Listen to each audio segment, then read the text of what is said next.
Okay, ordinance 2 transfers, we talked a little bit about it during the ordinance 2 process. We put in, I know it says 80 hours there, but since this report was written and that time, staff has put in over 90 hours collective time trying to determine the process that will be fair and equitable as we move forward on this. We're hoping that at the next board meeting we will have the draft rules ready for the board, and also the associated fees that will go with that for our next board meeting for consideration by the board. Number 2, I don't. Yeah, number 2, let's put on the agenda. Yeah, number 2 we will have on the agenda for at the next board meeting, and I won't say anything more about that one. Number 3, the general, kind of tying into what Aaron just said, it also in your packet as part of the report is a leak repair history that our guys started tracking back in 2005 when the Vanguard pipe started becoming a problem. And it tells a pretty good story that during the hot summer months we tend to have a lot of leaks. And I asked Steve this afternoon how we're looking for this September right now, and we're already up to 9 leaks for this September. So we're on pace to have a record-breaking September if we keep up at the pace that we're on right now. So it just that chart's just interesting because it gives you an idea of the leak history over the last 7 or 8 years. Those are all the leaks, not just Vanguard leaks? That's all leaks, yes. Okay. Correct. I just thought the board would like a summary of the projects that we're looking at over that are part of the current year budget. Kind of summarized what we're looking at doing in-house, and then also the ones that we're looking to go out to contract for over the next 3 to 6 months. So I don't know if you have any questions on any of them at this point. Okay, the rate study, we're working on that. We've taken the information that Mike Chandler presented at the last meeting.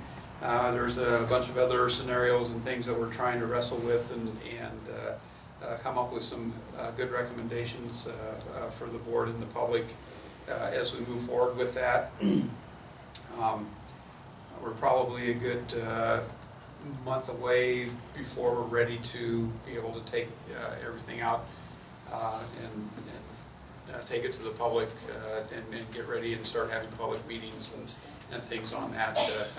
When I say we have a lot of variables, we have a lot of variables in this thing, and trying to get a handle on all those variables and the various scenarios is proving a little bit of a challenge. So Wade's back there smiling, going, yeah, I know what you're talking about. So anyways, we are working on it diligently. It's not like we're trying to delay anything on that. It's just we have a lot of variables that we're dealing with that we need to make sure that we have our ducks in a row before we're ready to go out to the public. The issue on our Washington, D.C. lobbyist, we're working with the city of Mesquite, who also uses the same D.C. lobbyist, to see what we can do to reduce our costs in that area. The only project that we can think of that we may need their assistance on over the next little while is the Gold Butte boundary issue. Don't know if we are going to need them, but that's the only thing that we could come up with as a need. I know Mesquite City has a lot more issues there, and we don't know if the Furman group is going to be willing to reduce their costs or not. But as we move forward over the next month or so with the city, we'll find out which direction we're going to go with that.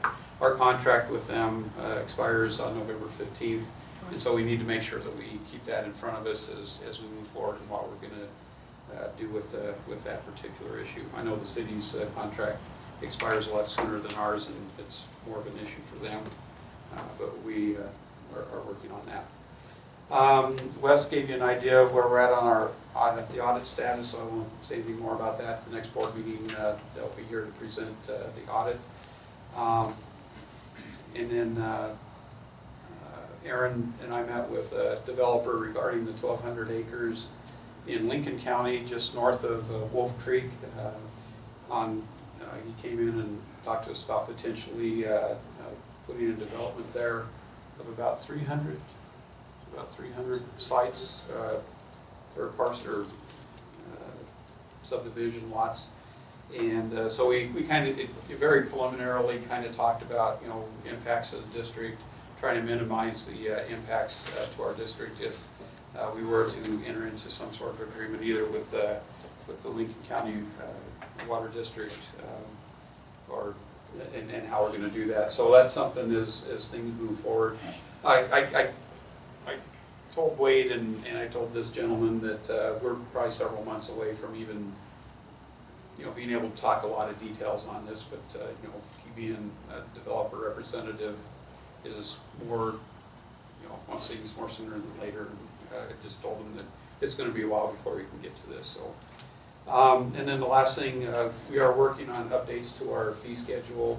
Not the rate part of it, but just the fee part of it. You know, part of it's that transferring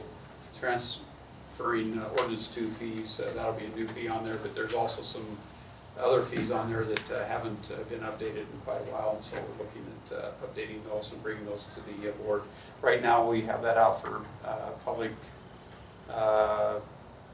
notification in a couple of the newspapers, local newspapers, and that'll be coming to the board at the next board meeting for consideration on changes. So that's all I've got.